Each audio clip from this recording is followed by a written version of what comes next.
Hello and welcome to a Film a Day bonus. I'm doing another one of these trailer videos since the first one seemed to go pretty well considering my view count on it. They have just released the James Gunn The Suicide Squad official Red Band trailer, and I thought it would be really worth talking about this, considering by complete coincidence today has or will be a rather superhero-laden day for me. For today's film, I'll be talking about Thor, and so I'm rewatching that. Tonight is The Falcon and the Winter Soldier, so of course that, and they've just released Invincible on Amazon Prime. So, as you can imagine, superheroes have somewhat consumed today. But I thought The Suicide Squad, it's there, I have feelings, and I should talk about them. So, this is James Gunn's Suicide Squad in contrast to David Ayer's Suicide Squad, just to differentiate them. In the same way that when I was talking about Zack Snyder's Justice League as opposed to the Justice League.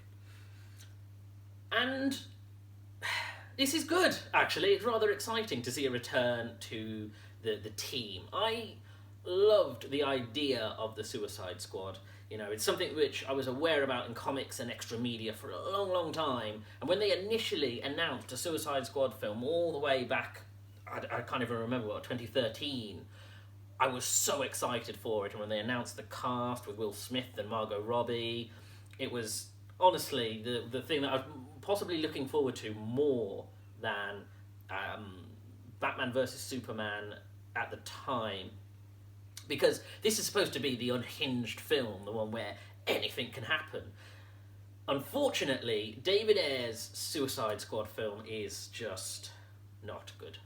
It's not good. It is a hodgepodge of ideas and conflicts, and mentioning Zack Snyder's Justice League, it's funny really, because of course at the moment David Ayer is also popping up saying, oh, they should release my cut of the Suicide Squad film that I made in 2016. And Warner Brothers have basically said, yeah, we're not going to do that. And I can understand why, partly because this film is ready, this one is good to go, and frankly, whatever David Ayer's Suicide Squad film could be, it's not something that really was going to capture what that story should be.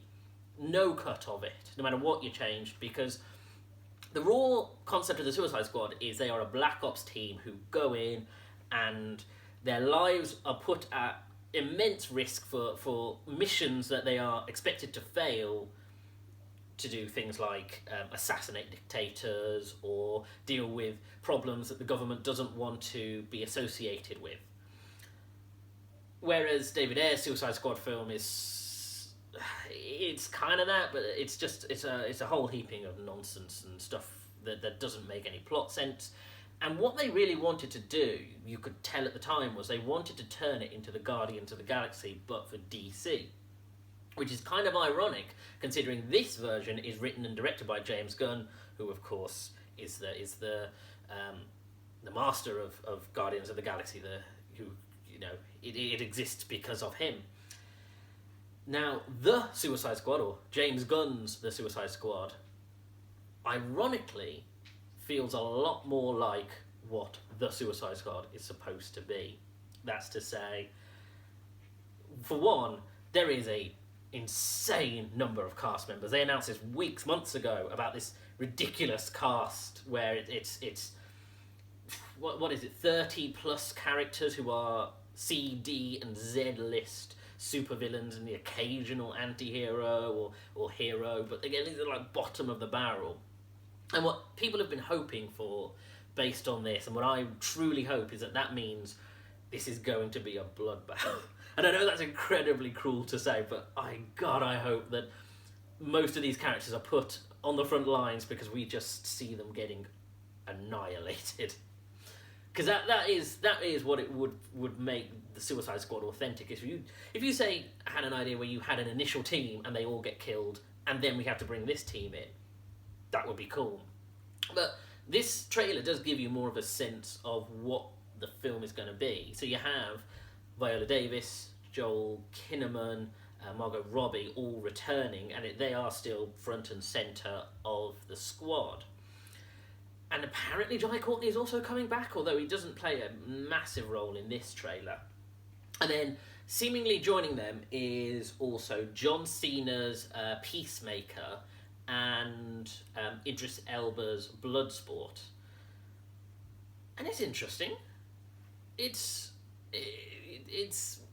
they have good chemistry, I have to say. You know, John Cena and Idris Elba seem to have really good banter between them. And it does seem that those are your primary characters. So all the others, I mean, we do get a fair amount of Peter Capaldi's The Thinker, although he appears to be an antagonist of sorts, and dottings of other characters throughout. But there is a nice chemistry between the cast. And again, it's interesting to see these practically like C and Z list characters get together, and actually creates that sense of threat, because you don't know if they're going to die or not. And you don't know quite their roles and motivations. The problem with the David Ayer Suicide Squad was the fact that, with the exception of the initial death that was there to go, oh, that's the function of the Suicide Squad, the rest of the film, the characters really were quite safe. Whereas I'm hoping this film throws that out. I mean, as I say, Jai Courtney's supposed to be in it, but I'm hoping that means that his fate is quite unfortunate. But we'll see. And the most amazing thing about this trailer, and I cannot believe that they're putting this in, this is the ludicrousness of Suicide Squad. Starro is going to be in it, the giant starfish monster. Yeah, okay. I will say that this is a case of once bitten, twice shy.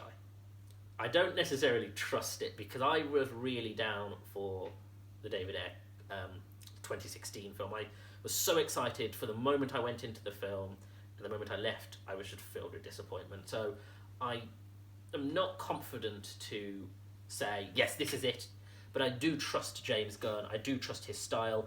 And he isn't going to just do a Guardians of the Galaxy. He is going to try and give this its own distinct personality. So, here's hoping. Here's really hoping. And I do love Margot Robbie. I think she's fantastic. And Joel Kinnaman really does do quite a funny straight man. And again, Viola Davis I've talked about extensively before. But I do think this has potential. And of course, you've got stuff like King Shark's in it. And he has comedy potential. Who I think is Sean Gunn, potentially. And you've got Nathan Fillion in it. Oh no, sorry, I'm mixing them up. Sean Gunn is playing Weasel, and Nathan Fillion, it seems, will be playing the voice of King Shark. So that does give you lots of comedy potential to it. And it needs to be comedy and, like, brutality, sort of in equal measure. And that would make a great Suicide Squad film. So I'm excited, but we'll see. Anyway, thank you for joining me. I won't do the plugs as usual, because you get those in the normal videos, but I will see you again. Take care.